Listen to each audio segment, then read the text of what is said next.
it's Simone. I'm excited to be here with you today. Today, we are going to be discussing the Jews of Asia, the Chinese. And people might say the Chinese, they're the Jews of Asia. They live in, look, it's something that people have said. But also, isn't it a thing for like how to make money like a Jew? Aren't those popular books? Yeah, Chinese people, like in China, there's this whole category of books, like how to make money like a Jew, or how to do finance like a Jew, or how to teach your kids about money like a Jew. Yeah, I feel like there's some kind of like these people get it thing going on. Yeah, but we're going to be discussing a phenomenon where Chinese people make up the vast majority of income for specific regions through Southeast Asia, so like outside of China, why this phenomenon might be happening, and what we might actually be able to learn from Jews about this phenomenon, because it's happening with this vastly different culture in the Chinese. What's causing it and where can we learn? Many people are like, oh, it's the middleman, like merchant phenomenon. It's not the middleman merchant phenomenon. That's a stupid idea. That's what people say to try to avoid the offensive takes. I want to put a map on screen here so people can understand how extreme this phenomenon is, okay?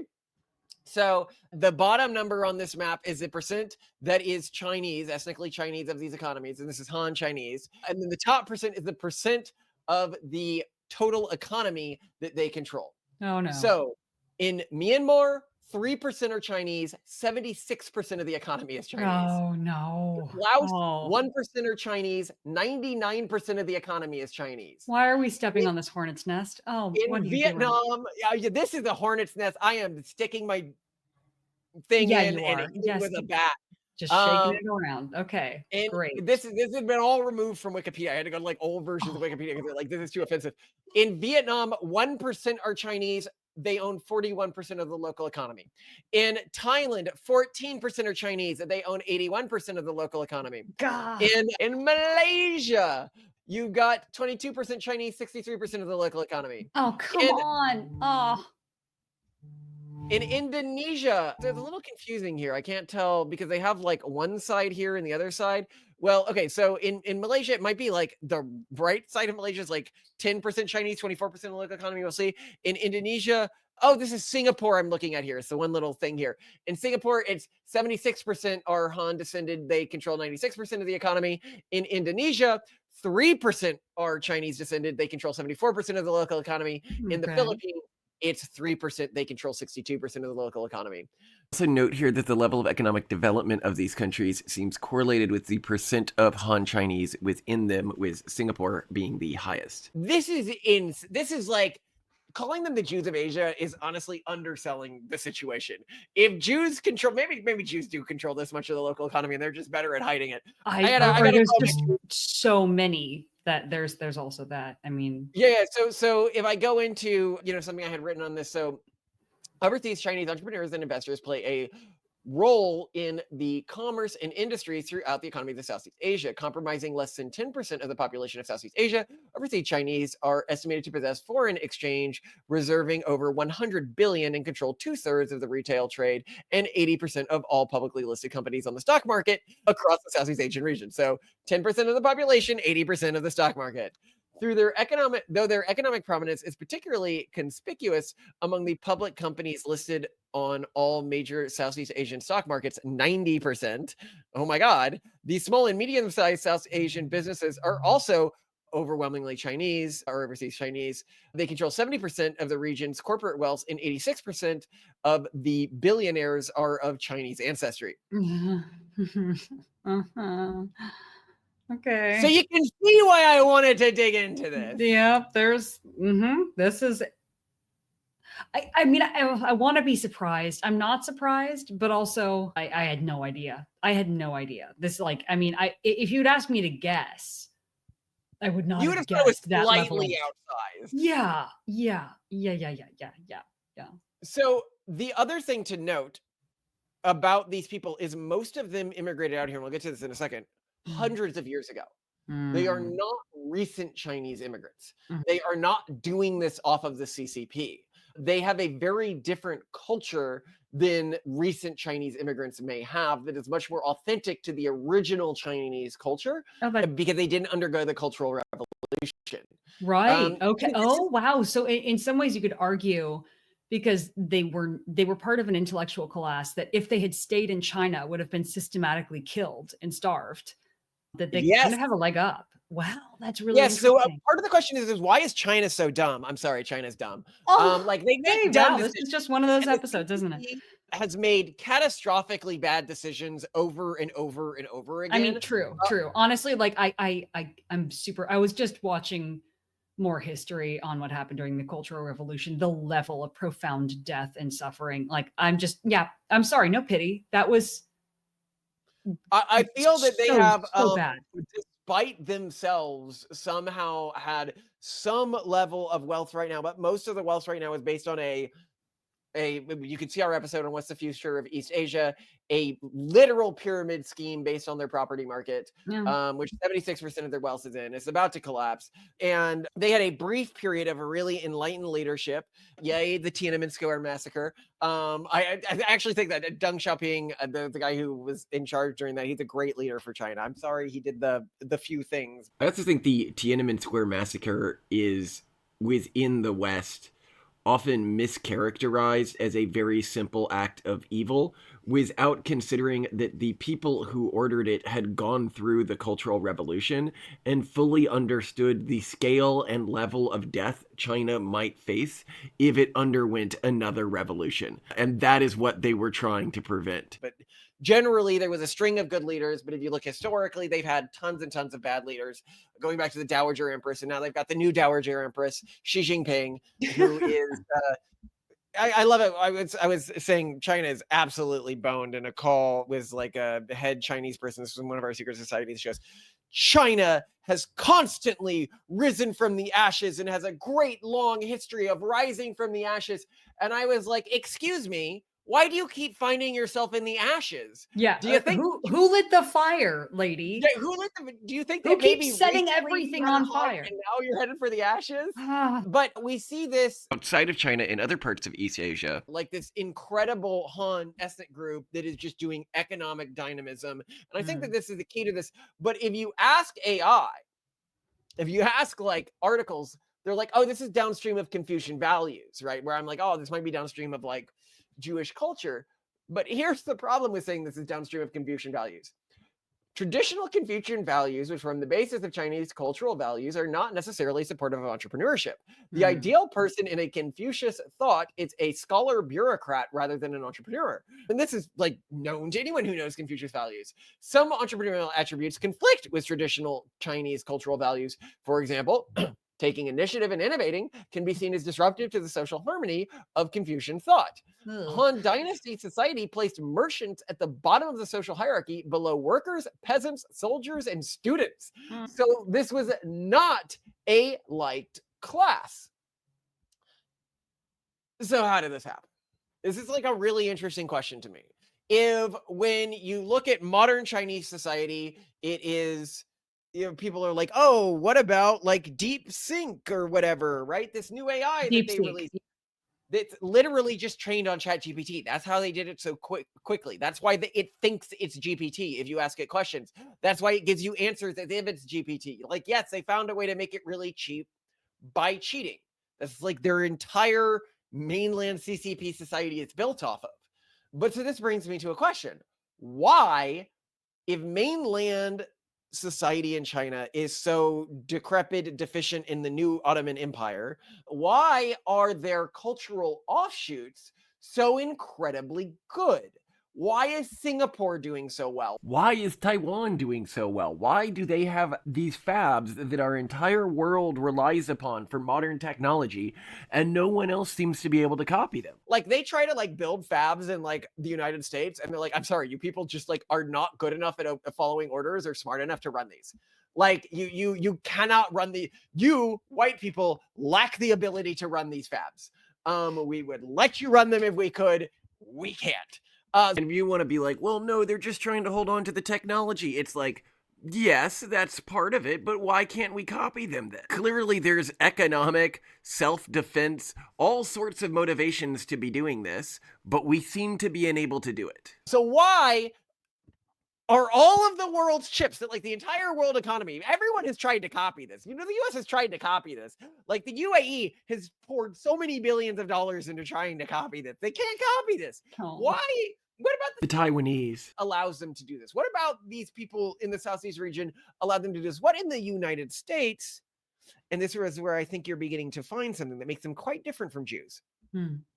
Why in the United States do Chinese people economically so dramatically outcompete other ethnic groups in the United States, other immigrant groups in the United States, which they do?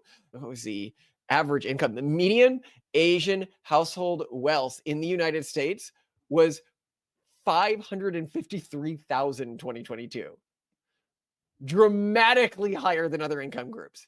Despite this success, they have challenges reaching senior management roles. Asian Americans hold only 13% of professional roles at large employers, but only 6% of senior management positions. Asian Americans share a CEO position at the S&P 500 companies has remained around 2% for the last decades. According to BCG Henderson Institute survey, Asian Americans represent only 3% of executives, far below the US population share of 6%, which makes no sense. So now we're untangling a riddle here, okay? Here is the riddle as I lay it out. Okay. In East Asian communities, Chinese people end up with dramatically more wealth, so Chinese immigrants from an earlier period end up with dramatically more wealth and in leadership positions at a dramatically higher level. Singapore And Taiwan have each individually become an economic and technological powerhouse that is literally unassailable on the world stage. China is a bumbling buffoon. America's Chinese community outcompetes other Americans at general economic opportunity, but undercompetes when it comes to senior positions. All right. Do you want to take a crack at this before I do? No, you go ahead. You go ahead. And all of this seems to be directly contrary to what has allowed the Jews to succeed, which is, as I've said, I suspect in our episode on like why the Jews succeed, because it's not due to inbuilt IQ differences. You can see our Mhm. episode on this. It's Israel cultural. actually has below the United States average IQ, which shouldn't even be close given the number of Ashkenazi Jews in the country. And looks like everyone else is like functionally retarded. So if Israel, and as I argue, Jews outcompete because their ability to like go to outsiders and engage, like we get emails from our podcast. 95% of our emails are from Jews. Like Yeah. if you were an intellectual influencer, Jews will just reach out to you and be like, hey, here's a idea or here's a thing. Other cultural groups don't do this. Chinese people Highly definitely don't. intellectually engaged. Yeah, I don't. Have we heard from anyone who's Chinese?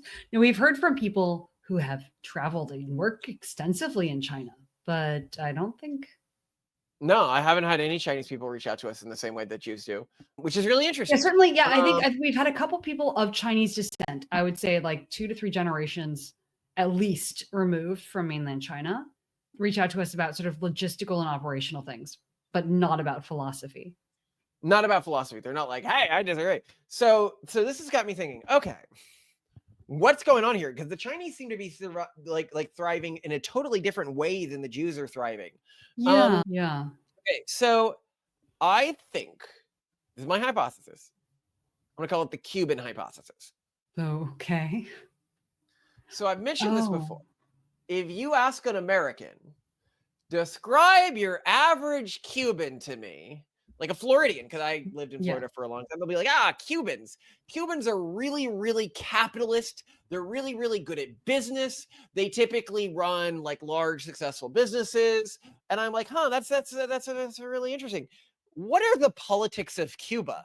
And they're like, the exact opposite of that. So, okay, how is it the case that American Cubans are really good at business? They're really mercantile. They're really capitalistic. But the politics in Cuba hate everything about that. Right. And are bumbling buffoons on the political stage. Is because the politics of Cuba specifically squeezed out this section of society. I think this is what happened with China. And I don't think the communists did it. I think who did this was we got two squeezes. We got the Han Dynasty, when the merchant class is literally the lowest class in their entire society, below the workers, below the students, below anyone. So if you're a merchant class in Han society, where are you going to be keeping your wife and kids? Yeah, I guess anywhere but Han society, because it sucks for you there. Anywhere but Han society. It's So almost if like you- how Silicon Valley ended up selecting for people who are willing to take big risks, and they weren't really respected elsewhere. So like all the nerds went to Silicon Valley. But with China, it was basically like all the nerds and all the people who are willing to take big risks and build businesses just needed to be anywhere but China. So they just went to the adjacent area. China squeezed out all of its capitalistic and mercantile power Huh. in multiple squeezes. Mhm. So it had a chance to redevelop in China.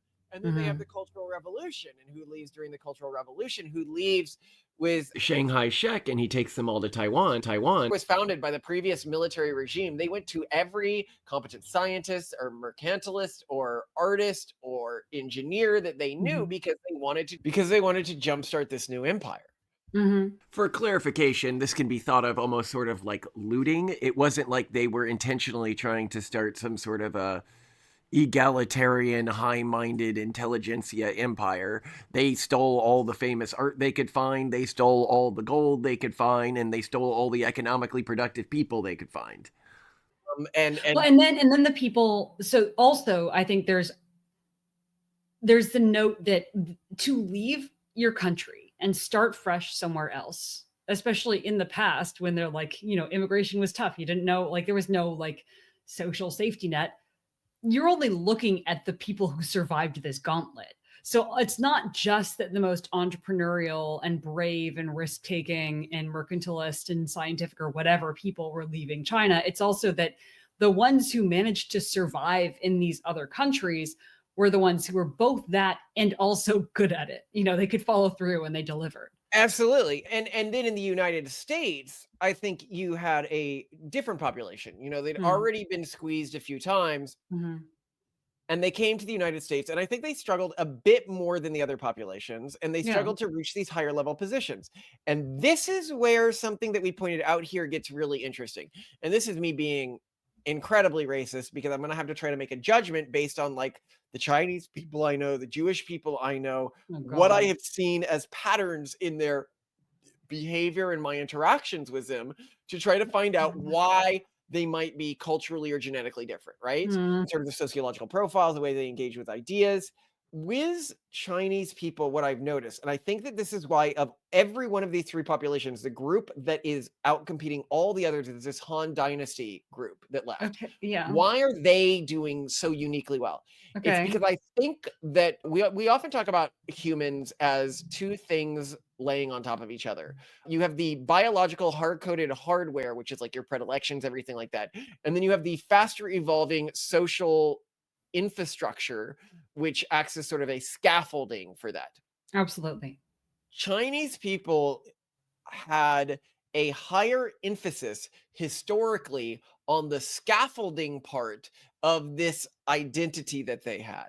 Hmm. And that Confucius scaffolding, whatever you want to call it, even if it doesn't seem entrepreneurial, was actually really important to being Chinese and acting and working Chinese. Mhm. And that the ones who maintain that, because if you look at the Chinese in this bamboo network, as it's called, they are much more like OG Chinese, like pre-cultural revolution Chinese. They Hmm. have much more traditional Confucius values in the way their families are managed, in the way they marry, in the way they select wives for the kids, in the way all of that.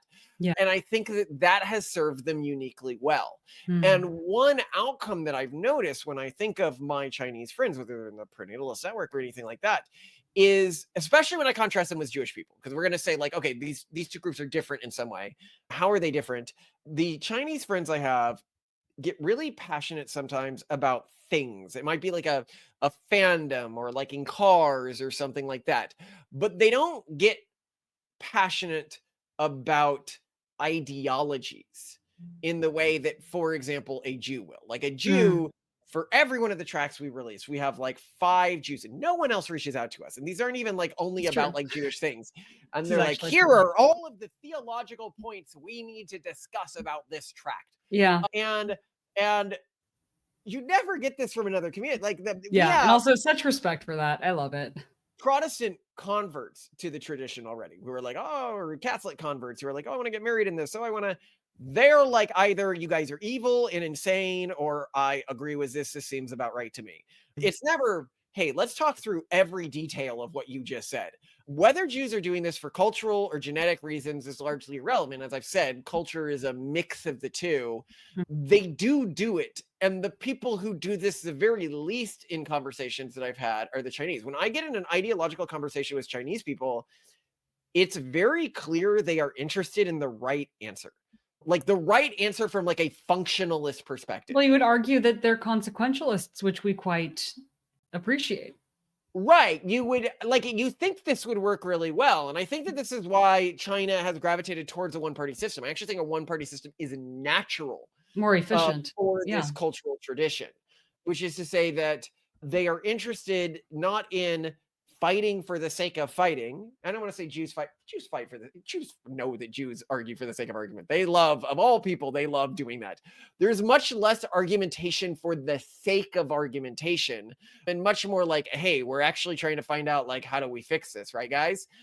And that leads to one party system sort of making sense. But when you remove the rest of the Confucius values, when you remove the rest of their culture, they suffer for that more than any other people on earth, I think. And I actually think that with East Asian culture, largely speaking, like you want to fix Japan, go back to Bushido. These cultures rely on cultural history much more than other cultures. They rely on the scaffolding much more than other cultures. And so why aren't they reaching these high level positions in the US? It's because if you are a culture that relies really heavily on cultural scaffolding, you are a culture that relies on, and we have actually seen this in studies that have looked on, I think if you're talking about this in a negative context, you're going to call this conformism, but it's not really conformism. It's communalism versus an independent or clannish drive. And Individualism versus collectivism. Yeah, but there's really three systems. There's clan-based individualism and collectivism. Individualism doesn't work. It's complete fantasy of the modern ultra-progressive movement. Clanism works. This is like my family above all else, okay? But then collectivism is, or not my family, but like my cultural network or my ideological group or whatever. My But tribe, yeah. Collectivism is much less likely to be interested in fighting for the sake of fighting because that's not the way a collectivist sees things. And I think that a collectivist mindset, especially within a subpopulation where they aren't the majority, is going to really outcompete a majority population, especially if they have this cultural continuity of like ancestral Confucianism. Do you have thoughts, Simone? No, I mean, this checks out. I'm relaxing because it's less offensive than I thought it would be. That's great. Not that I could think of anything more offensive. I was just, I mean, this is we're dancing, we're tap dancing around the third rail. The Fred Astaire moves, they're great, but it's also like high stakes. Yes.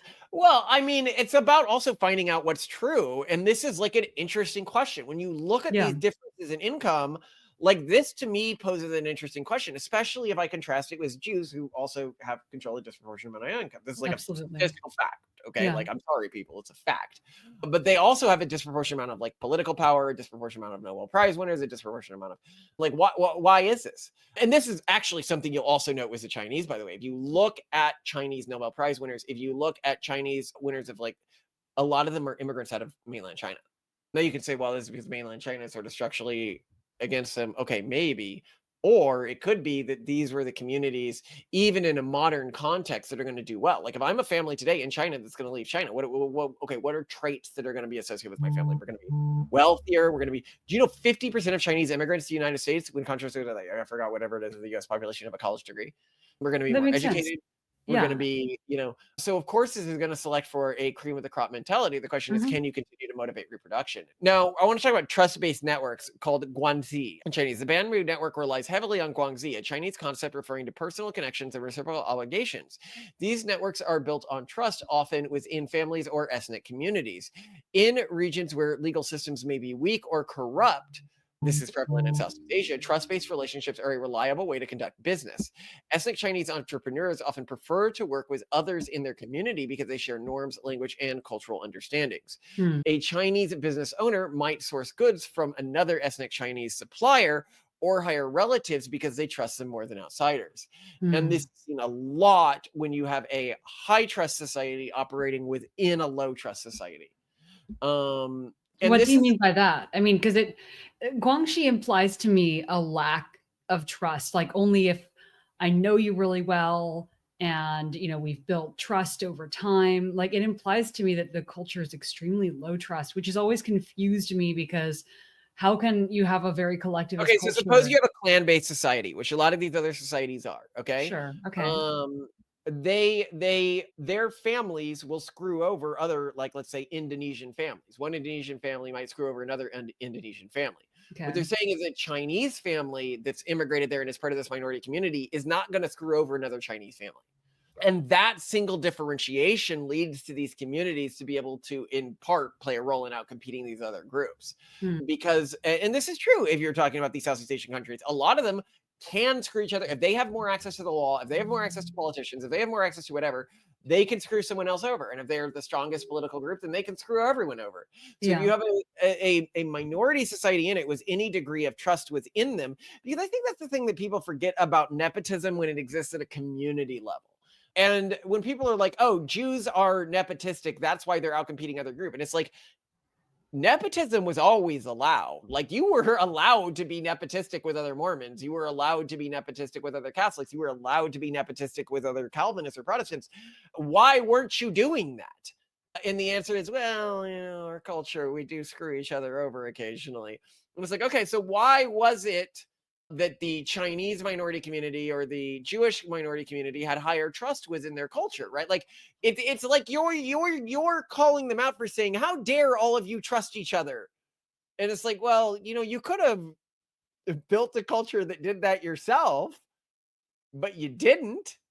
And if people are like, oh, come on, like Catholics certainly build high trust. No, every organized crime wave in like American history, the mob, the mafia, the recent Hispanic immigrants, these are family-based systems where they all do not trust each other in the slightest. This is not a good way to build a lot of wealth. In the Appalachian region, where my family's historically from, they did not trust other people outside of the family network, right? And so if you have like Jews living in that region, they'd be able to dramatically outcompete us economically, but Jews never really migrated to that region because they were immediately killed. But basically, this is the thing about the Appalachian people, and this is glazed over in history books, but it is really funny if you look at like Mormon spread throughout a map and you see it like hits this region, it's like completely stopped spreading. Quaker spread on a map, like completely stopped spreading. Why? Because this group just killed anyone who was outside of their networks. No, they killed other families as well. It's just that they didn't have as high a value on life as other people did. You can see our videos on this. They really liked gouging out eyes and stuff like that. And we've just like forgotten that this existed. Like these cultural memories of like feral people in the hills who murder everyone. We're like eat them. We're like, it's so funny that we have a cultural memory of that. That couldn't have possibly been a real thing a few hundred years ago. Yeah, but go back to the episode because Malcolm gleefully reads detailed accounts of the eye gouging nails people slipping on eyeballs after a brawl. Like, whoa. Famous people you've heard of, like Daniel Boone, talks about it like picking out a grape. Okay, we don't have to. No, they can go to that episode. I'm just saying that there was a reason why nobody migrated to their territory. Yeah. But the Southeast Asians were not quite so violent, but they were as corrupt. And so they were able to be outcompeted by this. And I'm not going to say that there isn't a level of corruption to nepotism. There absolutely is. But nepotism alone should never be able to defeat a dominant cultural group. For nepotism to defeat a dominant cultural group, you need two additional things. You need the dominant cultural group to not trust each other. So a lack of nepotism within them, because if they have nepotism within them, that's not a problem. And you need the dominant cultural group to have a corrupt legal system often. Or degree of a corrupt legal system. Otherwise, the legal system could offset the advantages gained by the additional trust allowed for by nepotism. And we should note that these communities also didn't get like a leg up. Or like you're looking at how much wealth they owed. Many overseas Chinese communities were historically marginalized in their host countries. For example, Indonesia and Malaysia, they were denied access to land ownership or government jobs, and they turned to trade and commerce as a primary means. This is where I think there finally is some similarity with Jews, which is that here you have selective pressures of othering and sort of forcing you to sharpen your people and culture. So it's beneficial in the long run. Exactly. The Bamboo Network is really based around family conglomerates, which is what it has allowed it to thrive as much as it has. And I think that this is also like when you are a discriminated minority for so long in another culture, it becomes easier to trust people of your cultural group, especially if there is some degree of cultural punishment for anyone in that cultural group who breaks this trust. So let's say you're a minority group, like people like how do groups like Jews or like these minority Chinese populations build a degree of cultural trust? Well, if the mainstream society doesn't allow you to own land, doesn't allow you cultural government jobs, doesn't allow you anything like this, and the law system treats you unfairly, you're going to care a lot about acceptance within your own community, because not only will they do differential business with you, but if you screw them over, they will kick you out and you will have no way to do business. So this is something that's also not talked about, is historically these individuals, when they would, say, oh, I'm going to cheat my fellow Jew, or I'm going to cheat my fellow Chinese, like Confucius original, the whole network, it goes around really quickly, and all of a sudden they can't get any contracts at all because the mainstream population won't deal with them and their community won't deal with them. Yeah, so they have to make do with their network, so the network becomes strong. Yes, and this is why this network has a higher degree of trust, because you can't risk burning that trust as easily as somebody from another cultural group. That makes sense. Yeah. Yeah. And so that, again, this is where things are finally dovetailing with Jewish networks, in that they're in a hostile land. They are forced to be better and stronger, and they are forced to also trust each other and work together really well. That makes sense. Yeah. So I'm wondering, what are your thoughts, Simone, on all of this? Do you think my hypothesis is correct? I'm vaguely trying to think back to the different things that we've read on different national IQs, and like specifically where different groups performed better. I looked and I couldn't find a lot of evidence, because I specifically looked. I was like, do they outperform like native populations on like testing and stuff like that? I thought that there were some like a sort of mathematical performance was higher. That's what I'm kind of remembering. And I'm wondering if some of this is a product of industries that are really thriving right now, like there being some kind of natural predisposition in the way that like we've posited that whether it be cultural or genetic, and likely they're intermixed because cultural and genetic features kind of intermix over time, right? They sort of get bred into people, but also the culture shapes the people. That because Jews have been really sort of shaped into people who on average may have a leg up with communication and with public debate and public intellectualism, that they ended up disproportionately represented in areas like law and arts, and sort of fields that in the end have been very influential as America has grown, which has given them like outsized influence. Maybe there's some kind of cultural plus genetic trait in Han Chinese that gives them a leg up with things like semiconductor development, like with really lean, effective manufacturing, things like that. The average IQ of Singapore is 110. Okay, come on. Like that doesn't help. That's sort of cheesing on the rest of the world at that point. Come on. I mean, IQ absolutely helps. No, this is one of those depending on the source type things.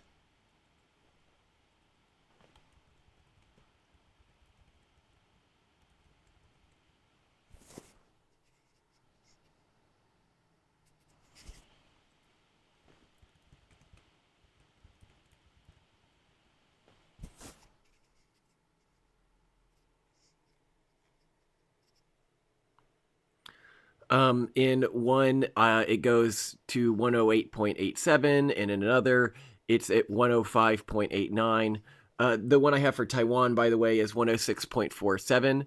For the United States, you're looking at 97.4. For the UK, it's 99.1. For China, it's 104.1. It's not the only thing, but it helps. And I mean, I think what you also know, just by the nature of how Singapore was formed, you have a combination of IQ average and IQ I will. of Israel, by the way, is 92. Wow. So Singapore. 495 in the studies. Yeah. Oh, wow. Okay. Yeah, I'm So just they're saying, sort of like, there's clowning on the something. Western world. Yeah, it's not just culture and selective pressures and what is it called? Survivorship bias. But it's also there's something going on. Well, no, I mean, it is selection bias. If I created a country that was for only like the very smartest of Jews, that country is going to smoke every other country. Yeah. Yeah. And Well, and I I think guess that's why you were like, why, when, for example, China more, like to a greater extent, took back Hong Kong, were countries not like free visa, like move here, like to anyone who was like, I over a guess, certain income level, yeah. yeah, above a certain, yeah, like why not? Like you just got like a flash sale of brilliant citizens. Why are you not? I mean, I think New Zealand is trying to start to do this. People overvalue ethnicity and undervalue micro communities is the Yeah, point of all this. and performance. Yeah, and I was just saying this to someone who listens to the podcast sometimes recently because they were trying to argue that like national IQs really matter. And you had argued in some previous podcast about the reverse Flynn effect and that you thought the most important factor was that mostly lower IQ people maybe having more kids. And his argument, he linked to a Substack article, was more like, no, actually, it's more that lower IQ countries just have higher birth rates still.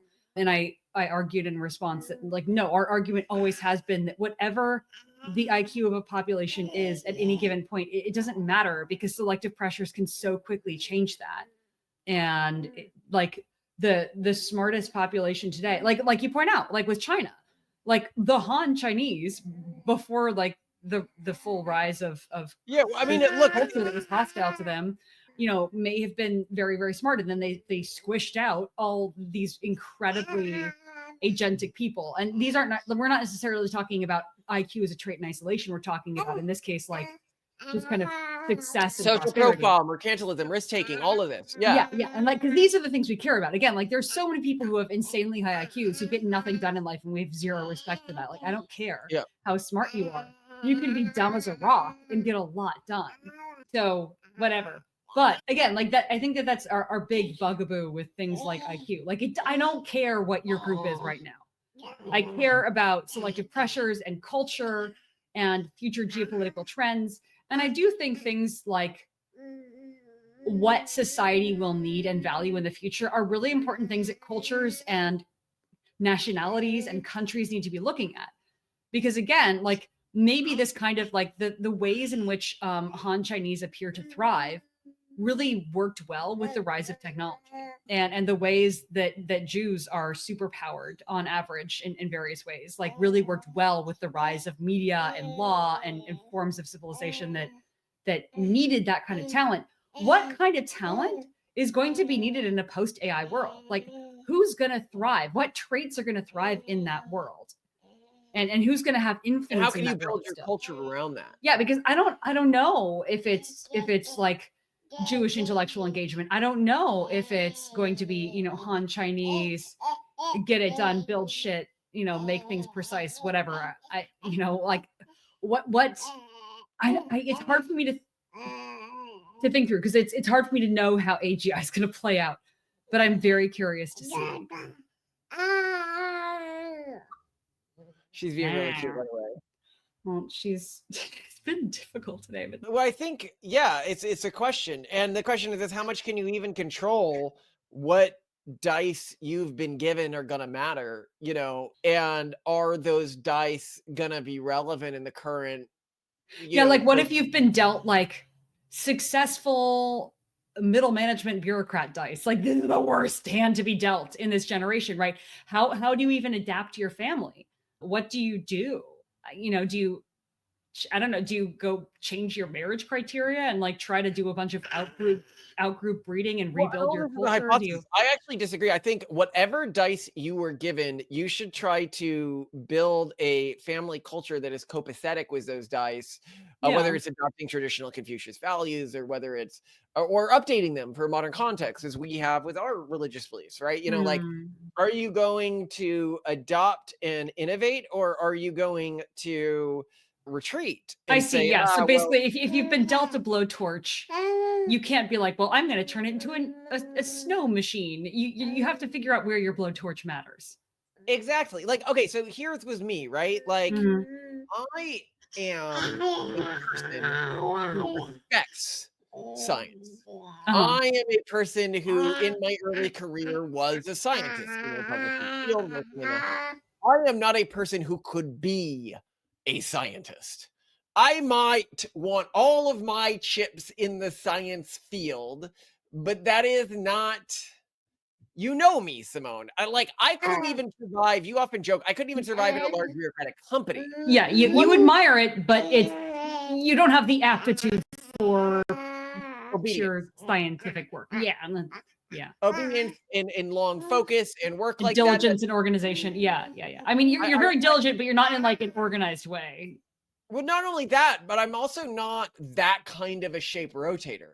Like I am really I can do math because I'm a uniquely smart person and I can do physical and chemical shape rotating to like understand molecular science. But it doesn't I come naturally to you. It's not like the shapes rotate in front of you in anticipation of some in a calculation. class of molecular scientists, I'm always the bottom.